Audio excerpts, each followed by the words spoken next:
कोशिश की। ईरान के हमलों में बहरीन की कई इमारतें तबाह हो गई। बहरीन की सरकार ने ईरान के हमलों के बाद मनामा के एयरपोर्ट को बंद कर दिया।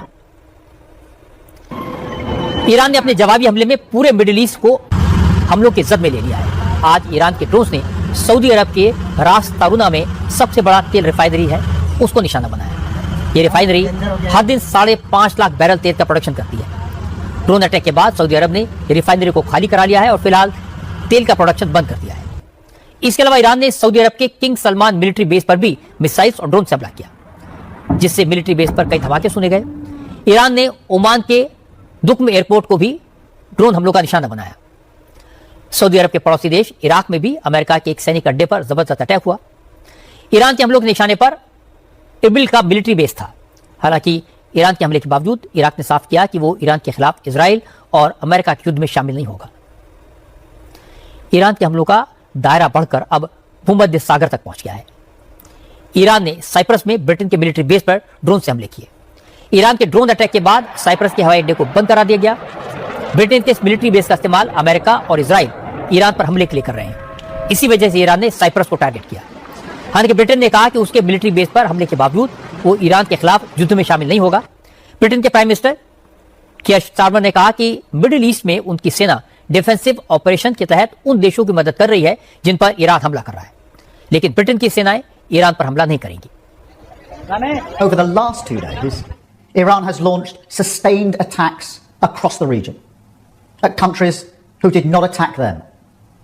They've hit airports and hotels where British citizens are staying. Yesterday, Iran hit a military base in Bahrain, narrowly missing British personnel. The death of the supreme leader will not stop Iran from launching these strikes. Our partners in the Gulf have asked us to do more to defend them, and it is my duty to protect British lives. We have British jets in the air as part of coordinated defensive operations, which have already successfully intercepted Iranian strikes. I want to be very clear. We all remember the mistakes of Iraq, and we have learned those lessons. We were not involved in the initial strikes on Iran, and we will not join offensive action now. Britain के prime minister Starmer ने जो कहा उसका हिंदी अनुवाद आपको बता देता हूं। उन्होंने कहा कि ईरान ने पूरे इलाके में हमले किए हैं। इनमें से कई हमले ऐसे थे जिनमें ब्रिटिश नागरिक बाल बाल बचे।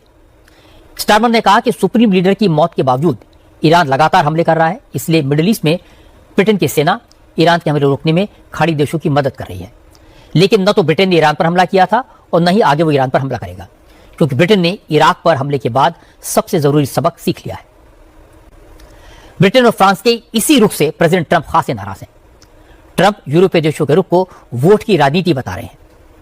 जहां तक मिडिल ईस्ट का सवाल है तो मिडिल ईस्ट के देशों को इस तरह के हमलों की जरा भी आदत नहीं है, इसलिए वो परेशान है। हालांकि उन्हें अमेरिका पर पूरा भरोसा है, लेकिन सबको इस बात की चिंता है कि इस मामले में रूस और चीन किस हद तक जाएंगे, क्योंकि रूस और चीन दोनों ने आज ईरान के हमले को लेकर इजराइल और अमेरिका का खुला विरोध किया। प्रेसिडेंट पुतिन ने अमेरिकी हमले में ईरान के सुप्रीम लीडर आयतुल्लाह खामेनेई के मारे जाने की निंदा की, इसे इंटरनेशनल लॉ के खिलाफ बताया। पुतिन ने कहा कि सारे मसलों का हल बातचीत से होना चाहिए। पुतिन ने कहा उनकी सरकार लगातार ईरान की सरकार के संपर्क में है। उन्होंने ईरान के प्रेसिडेंट मसूद पेजेशकियां से बात की है और रूस पूरी मजबूती से ईरान के साथ खड़ा है। वहीं चीन ने भी अमेरिका के मिलिट्री ऑपरेशन एपिक फ्यूरी की कड़ी निंदा की, कंडेम किया। चीन ने कहा यह ईरान की संप्रभुता पर हमला है और अंतर्राष्ट्रीय नियमों के विरुद्ध है। चीन के विदेश मंत्रालय की प्रवक्ता ने कहा कि ईरान के सुप्रीम लीडर की हत्या पूरी तरह से गैर कानूनी और इंसानियत के उसूलों के खिलाफ है। रूस और चीन ने अमेरिका और इजराइल से कहा कि वो अपना मिलिट्री ऑपरेशन तुरंत बंद करें। दुनिया के बड़े बड़े एक्सपर्ट्स इस बात को लेकर हैरान हैं कि ईरान के पास इतने सारे मुल्कों पर ड्रोन और मिसाइल अटैक करने की कैपेबिलिटी कहां से आई। इसका जवाब इजराइल में मरीव न्यूज़पेपर में छपी एक रिपोर्ट में है। इजरायली इंटेलिजेंस के मुताबिक इस साल 24 जनवरी को चीन ने अपने 16 से ज्यादा चाइनीज Y-20 मिलिट्री कार्गो विमान ईरान भेजे थे। सिर्फ 56 घंटे के अंदर इन चाइनीज विमानों में advanced air defence systems, electronic warfare equipment, anti ship missiles भेजे गए, ताकि अमेरिका और इजराइल अगर हमला करें तो ईरान इनका इस्तेमाल कर सकते हैं।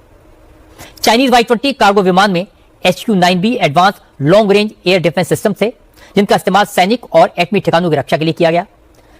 इनके अलावा इन विमानों में modern Chinese suicide drones, radar jamming के लिए स्पेशल इलेक्ट्रॉनिक वॉरफेयर इक्विपमेंट और बैलिस्टिक मिसाइल्स के कंपोनेंट्स भी थे। अमेरिकी और इजरायली हमलों से बचने के लिए ईरान ने ऑल्टरनेटिव जीपीएस सिस्टम के तौर पर चाइनीज सैटेलाइट नेविगेशन सिस्टम का इस्तेमाल किया। इससे उसकी मिसाइल्स और ड्रोन्स में लगे बमों को सही निशाने तक गाइड करने में मदद मिली। ये सारी मिसाइल्स और ड्रोन्स अमेरिकी कंट्रोल से बाहर हैं और यही हथियार इजराइल को मिडिल ईस्ट के तमाम मुल्कों में इस वक्त तबाही मचाने में मदद कर रहे हैं। आयतुल्लाह अली खामेनेई की मौत के बाद पाकिस्तान में भी हंगामा हो रहा है। खामेनेई के समर्थक कराची, लाहौर, इस्लामाबाद और स्कंदू में सड़कों पर उतरे।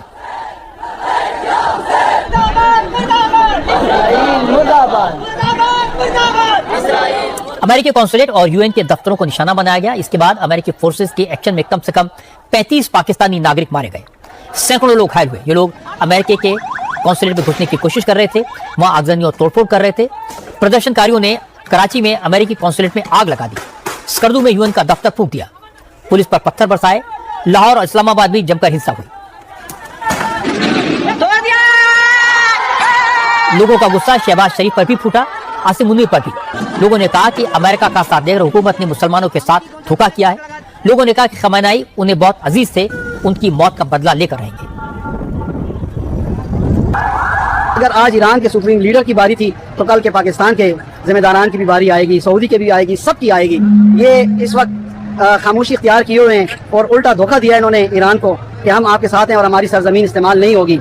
लेकिन अफसोस, सद अफसोस इन लोगों पे कि इनकी सरजमीन एक मुस्लिम ममलिकत के खिलाफ इस्तेमाल हुई। जिस डोनाल्ड ट्रंप को तुमने नोबेल प्राइज दिया हुआ था, क्या ऐसे ही लोग नोबेल प्राइज के हकदार हैं जो दुनिया के शरीफ तरीन और बावकार तरीन शख्सियात को शहीद करे उनके घर के ऊपर? अगर ऐसा ही है तो हमें इस तरह के नोबेल प्राइज से बेइत्तनाई का इजहार करना चाहिए। और तमाम ये जो आपको जितने भी नजर आ रहे हैं, ये तमाम अपनी फैमिली समेत इस वक्त किसी की भी फैमिली अपने घर में नहीं है, क्योंकि हमारे बाप से भी अजीज, हमारी माँ से भी अजीज, हमारे बच्चों से भी अजीज, हमारे तमाम रिश्तेदारों से अजीज हमारे आका हमसे बिछड़ गए। हमें इससे बड़ा गम कभी जिंदगी में कोई नहीं आने वाला। पाकिस्तान के लोगों को लग रहा था कि अमेरिका ने ईरान पर अटैक किया, इस्लामिक मुल्क को निशाना बनाया, इसलिए पाकिस्तान की हुकूमत और सिक्योरिटी फोर्सेज उनके प्रोटेस्ट को सपोर्ट करेगा। लेकिन उल्टा हुआ। कराची में जैसे ही प्रदर्शनकारियों की भीड़ नारेबाजी करती हुई अमेरिकी कॉन्सुलेट में दाखिल हुई तो अमेरिकी मरीन कमांडो ने प्रदर्शनकारियों पर फायरिंग कर दी। प्रोटेस्टरों को निशाना बनाकर फायरिंग की गई।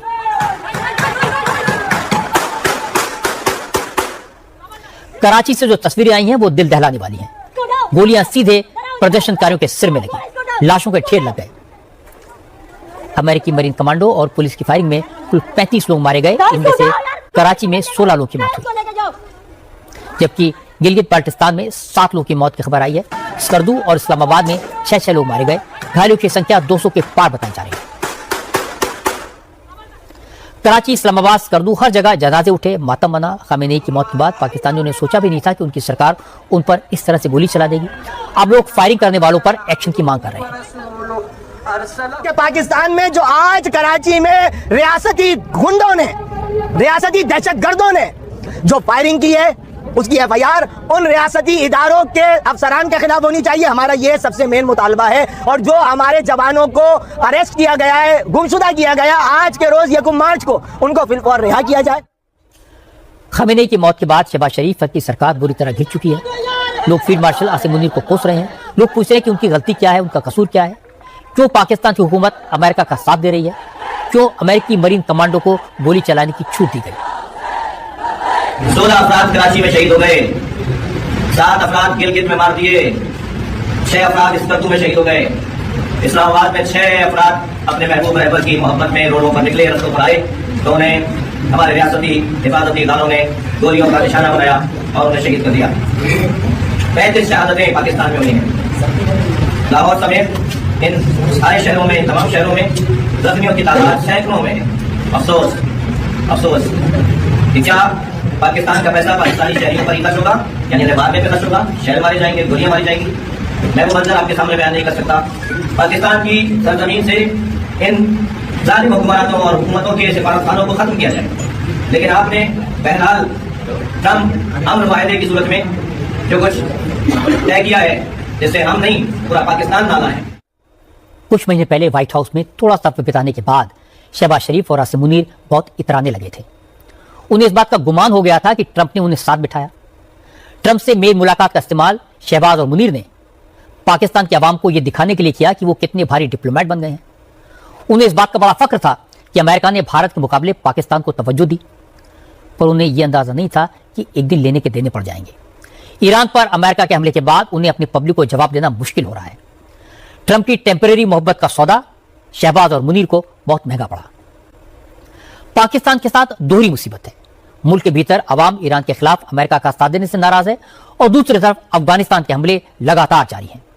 अफगान तालिबान ने पाकिस्तान पर जबरदस्त अटैक किए हैं। तालिबान ने आज पाकिस्तान के नूर खान एयरबेस को निशाना बनाया। रावलपिंडी का यह वही एयरबेस है जिसे ऑपरेशन सिंदूर के दौरान भारतीय फौज ने नुकसान पहुंचाया था। आज तालिबान के ड्रोन्स भी पाकिस्तान के सबसे सुरक्षित माने जाने वाले एयरबेस तक पहुंच गए।